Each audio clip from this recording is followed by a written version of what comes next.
Hey there, cats and kitties. I am the Blues Man, Johnny Blues, and with this video I'd like to talk about another favorite movie of mine from the mid to late 90s that, while I hate the term reboot, could probably be considered that, as it was based on a TV series that was around in the 60s of the same title, and that is, of course, Lost in Space.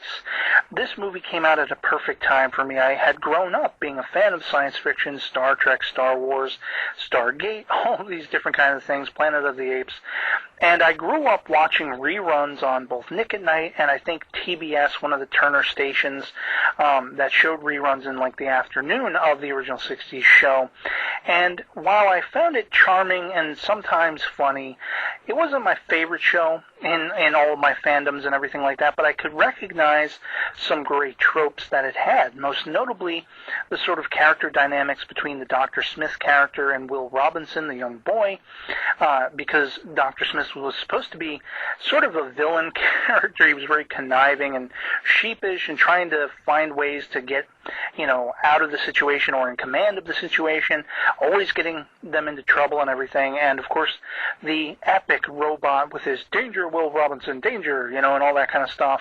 And because, of course, I always loved Forbidden Planet and Robbie the Robot, and this was a very sort of down-home TV sitcom version of that robot. So I always thought it'd be cool to get those two robots in a room together, but yeah, this movie, it updated the premise in such a way that was kind of like a social commentary, a societal commentary, but also had lots of action, lots of drama, intrigue, suspense, and an all-star cast, the likes of which, as the Robinson Family, featured William Hurt.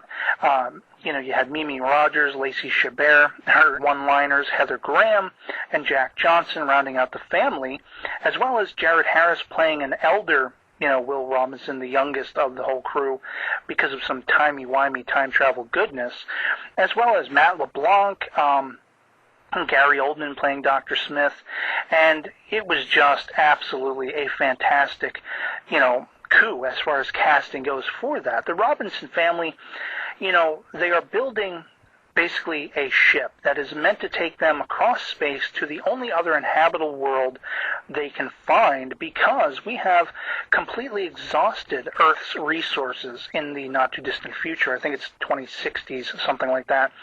And they build this ship called the Jupiter 2, and because of some harrowing circumstances, most notably at the manipulative hands of Dr. Smith, who is very villainous in this particular film, they end up, as the title suggests, lost in space, and they don't know how to get home.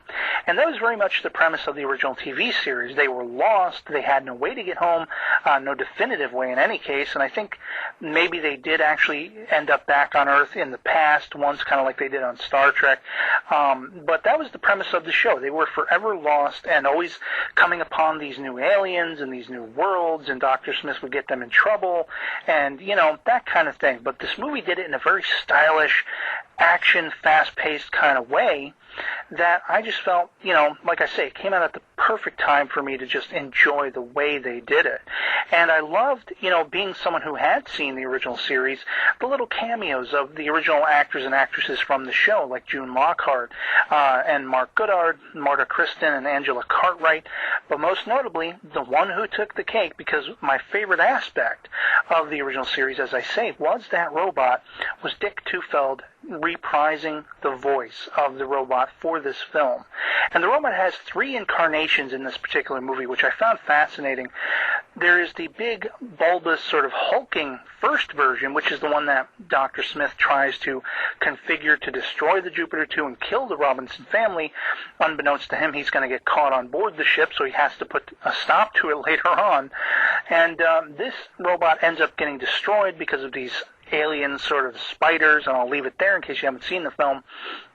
And the second version of the robot is very much simply a head.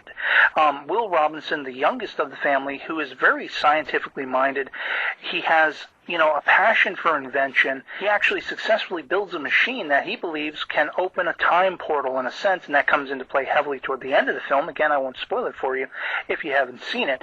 But part of what he does is try to rebuild the robot that has been completely, messed with by Dr. Smith, and he takes it down to sort of bare essential parts. And so it's funny seeing their sort of going back and forth, the one-liners between them and everything, and the jokes between them.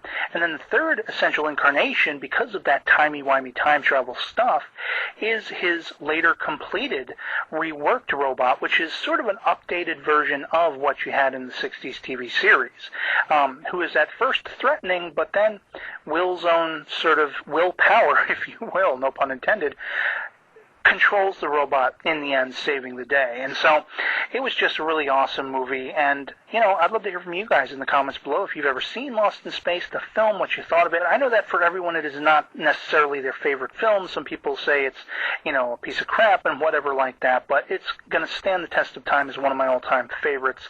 And otherwise that'll be it for me on this one. I hope you enjoyed the video, and I'll catch you later. Peace.